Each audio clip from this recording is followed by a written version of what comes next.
proteins.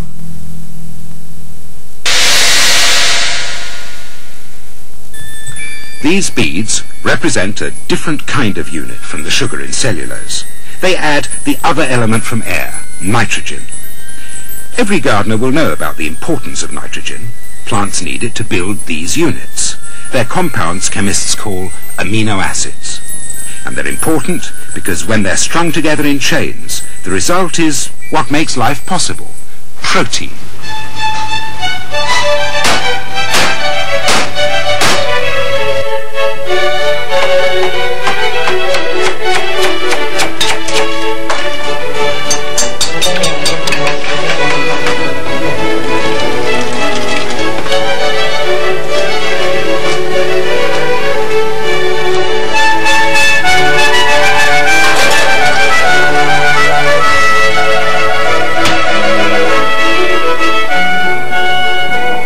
Everybody knows that meat, eggs, beans and cheese contain protein. But proteins are much, much more than just an important constituent of food. In fact, it's no exaggeration to say that they're the very basis of life itself.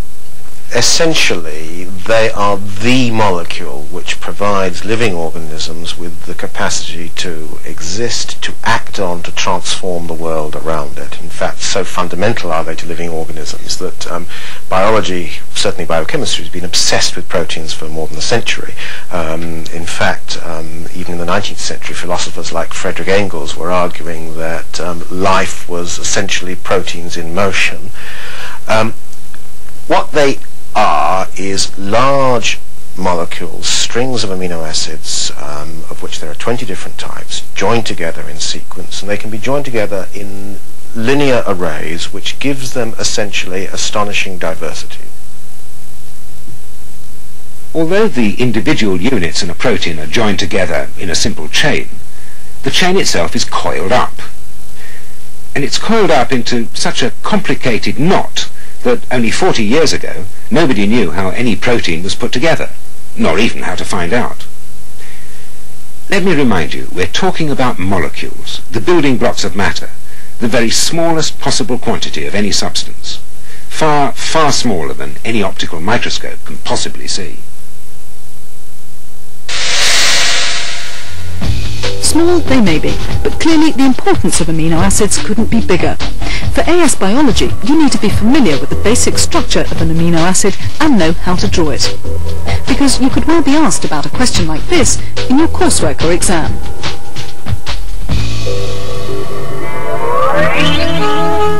Describe the basic structure of an amino acid. How does it vary? Have a go at answering this question yourself first. You can check your answer by watching the next bit of interview. Every amino acid has a central carbon atom to which is joined a hydrogen atom, an amine group which contains nitrogen and hydrogen, and a carboxyl group which contains carbon, oxygen and hydrogen. Now, carbon atom has 4 bonds. We've used up 3 of them. We've got 1 left. Now you can put almost anything you like on that 4th bond, and that's the R group. We just use the word R because R doesn't stand for any chemical element, so it's a sort of spare letter that we can use to mean anything. And that R group is what actually makes the amino acids different from each other. So the simplest amino acid is glycine, and in that the R group is just simply a hydrogen atom. But you can get very complex R groups that have got all sorts of carbons and hydrogens and oxygens arranged in quite complex manners on them. Cysteine is an amino acid that actually has sulfur contained within its R group. So it's the R groups that make the amino acids different from one another.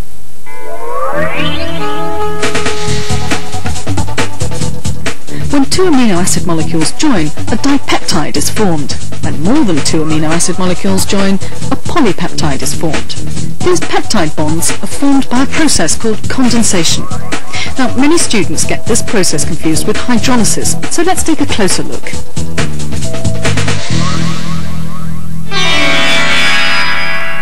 It'd be a good idea to get straight in your mind the difference between hydrolysis and condensation.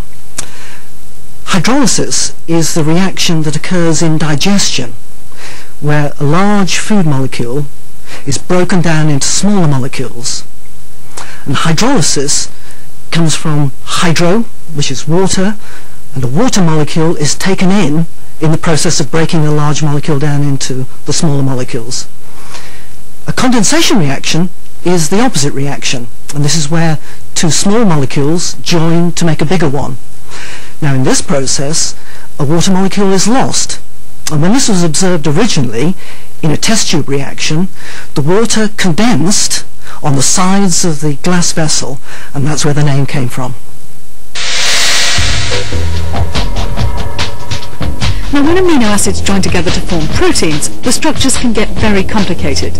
But you do need to get your head around this. Protein molecules got quite a complicated three-dimensional structure, and it's very helpful to look at that as being made up of the primary, secondary, tertiary, and possibly in some proteins quaternary structure as well. And the primary structure is the way they originally come off the assembly line on the ribosomes where they're being made. And on the ribosomes you get a string of amino acids linked together. And that makes a long chain, and that chain can then curl up on itself into a spiral, a bit like a curly cable on a kettle or a telephone cord. And that's called an alpha helix.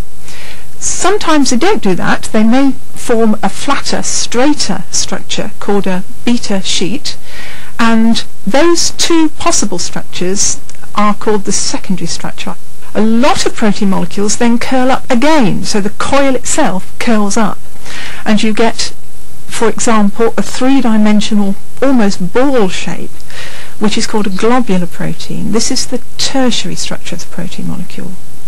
And then in some proteins, and hemoglobin's a good example, you may get other components that become part of the molecule. So for example, in hemoglobin you would have a heme group in each of the 4 polypeptides that make up the complete molecule, and that's the quaternary structure of the protein.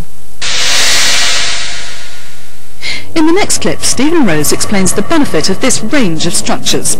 Make a note of the functions of proteins he mentions and the role they play in plants and animals.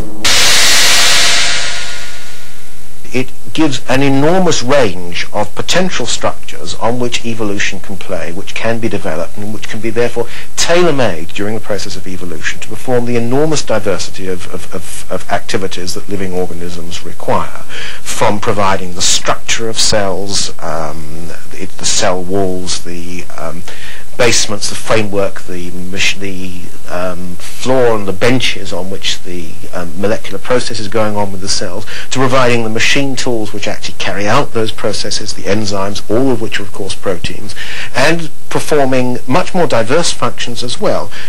Because enzymes have defined shapes, because proteins have defined shapes, they can actually recognize one another, they can lock into one another in particular sorts of ways.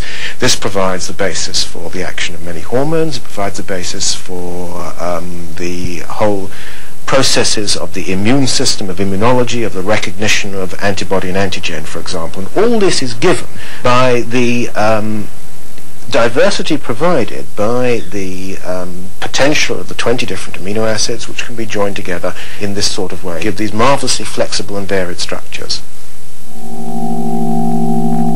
The chain of a protein coils itself into a knot quite automatically. Put the right molecules of protein together and they'll automatically assemble themselves into even more elaborate structures. This marvelous ability to self-assemble, which is built into protein molecules, is the first step towards building living cells. Proteins come up in all areas of your specification. A spider diagram like this shows just how varied they are. You might want to copy it down for future reference.